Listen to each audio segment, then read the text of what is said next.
वक्रतुण्ड महाकाय सूर्यकोटि समप्रभा निर्विघ्नं कुरु मे देव सर्वकार्येषु सर्वदा।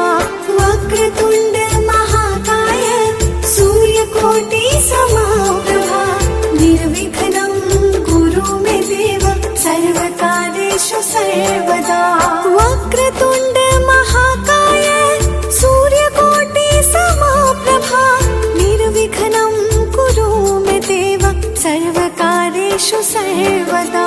वक्रतुण्ड महाकाय सूर्यकोटि समप्रभा निर्विघ्नं कुरु मे देव सर्वकार्येषु सर्वदा।